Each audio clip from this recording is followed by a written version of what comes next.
Encumbrance, ammunition, rations. What a pain. What I usually like to call the little rules seem largely to be there to be math to keep track of. In most games, that's stuff like encumbrance, ammunition, and supplies like food and water. Though they were a key feature in the early history of the hobby, nowadays most GMs and players ignore them, and honestly, that's fine.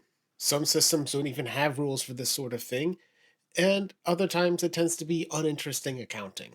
But I would like to propose to you the idea of using these rules in your game as a way to add tension.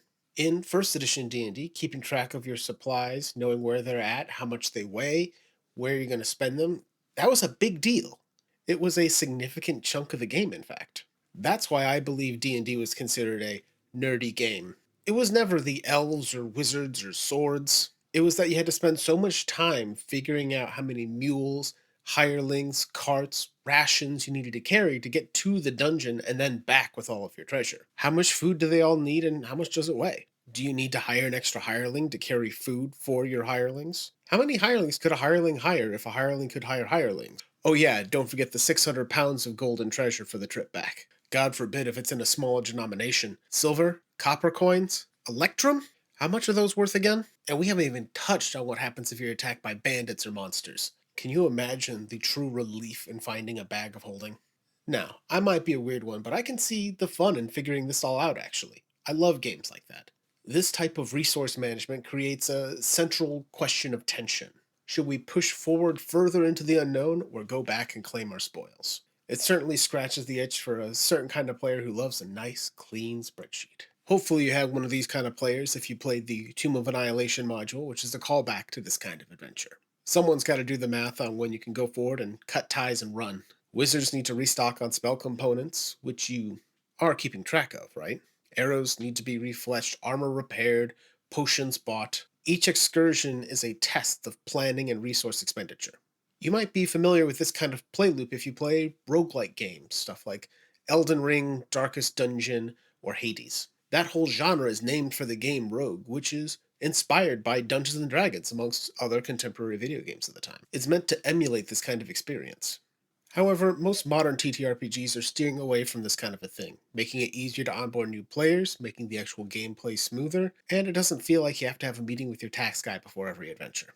While still technically present in 5th edition D&D, it's rarer and rarer to find a GM who wants to enforce these rules, and in fact there's a number of abilities that negate them entirely. Entertainers get free food and lodging for performing in town. Outlanders can gather enough food and water for the party while traveling in the wilderness, and characters with the soldier background can always requisition a few horses and hired hands. Now, to be clear, I think this was a good design choice on the part of D&D. It gives permission to ignore some of these rules while also giving specific characters a chance to shine. Largely, I prefer this kind of resource accounting to be handled by a video game. It pushes the mundanity aside and allows me to focus on the actual adventure part. However, sometimes this lack of supplies can be the adventure itself. If your party is stranded on an alien world, getting enough food and water to survive is the adventure. It's just not quite as fun if someone has the ability to make sure everyone has enough food. If your soldier only has 2 bullets left and there's 8 raiders, that creates a sense of tension. So, how do you use these rules in your game, and should you even bother? Now, ideally, these are being used to enhance a theme of the campaign. It makes more sense to keep track of these numbers in a survival situation and not on the bridge of an elite starship. If your setting is about the danger of an uncharted land or being stranded someplace, this can really be an easy way to ratchet up tension. And of course, with all these things, make sure your players know which rules you're using. Your group might choose to have a group fund on a shared wagon, or everyone carries their own supplies. Now, this isn't something to surprise your players with. It can be frustrating to suddenly add these to an ongoing campaign, or have them unannounced in a new one. If you've been ignoring trail rations for most of the campaign, players are going to assume they've been carrying enough. But what enough is going to vary from player to player. The same goes with ammunition. Even if it's a surprise to the characters, nothing's going to frustrate a player more than having to stop and think back on how many arrows they used in the 2 encounters last session. Alternatively, if the situation allows, and this works for your campaign, you might want to give your players an exact list of what they have. After a shipwreck, they might have a limited amount of rations, ammunition, spell components, and materials for shelter and bedrolls to share amongst themselves and any surviving NPCs. In my experience, the best way to utilize these is to use them as puzzles or as dramatic decision points. Say your party is escorting a caravan of travelers through an icy mountain pass and they lose a wagon of supplies. What can they do to solve it? Will some of them choose to go hungry or go out and hunt? What about finding fresh water? Finding or making medicine for an ill traveler? What happens if animals steal some of the food? Can they afford to feed the healer they just found and their child? Who's going hungry and how does it affect them? If you are firmly opposed to strict minutiae in situations like this, you can always abstract it a little bit as well. That could just be a sliding scale between plenty, enough, and not enough, depending on your player's decisions and the rolls they make. Keeping track of ammunition is also a good source of tension. Think about when Green Arrow runs out of arrows, or when Deadpool counts down his bullets as he's killing Francis's goons. Hell, I mean, even John Wick has to stop and reload. Even if you don't want to keep track of every specific arrow and bullet, a lot of these games will also have special ammunition, which absolutely should be kept track of.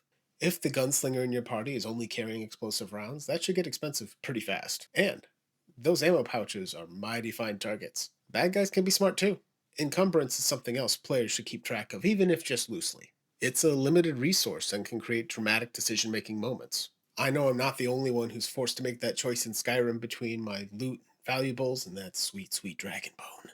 There could be similar problems with transporting starship fuel cells or a rare plant or mineral or animal. If 1 pound of merculite sells for 50,000 credits, how many rations do you really need to get back? And who's carrying it? Players ought to make sure that person stays safe. You don't want all of your hard earned loot to end up in the stomach of a giant space bug. One last resource to keep track of that we've all run out of before is time.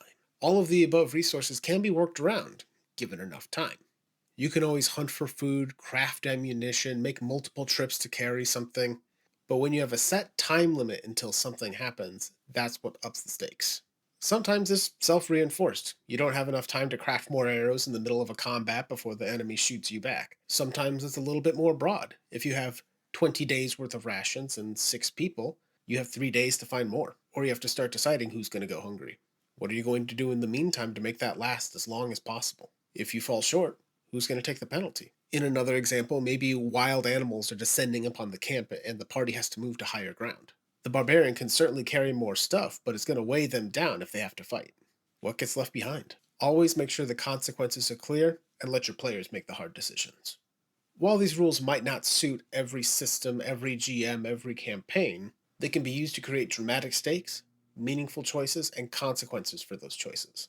And that's what we play these games for. Maybe consider incorporating some of these into your next game and see how it feels. Well, that's just about all the time we have. If you have any questions, concepts, or ideas you'd like us to talk about, you can leave them in the comments below. Shoot us an email at biscuitwolfgames@gmail.com or find us on Blue Sky at biscuitwolfgames.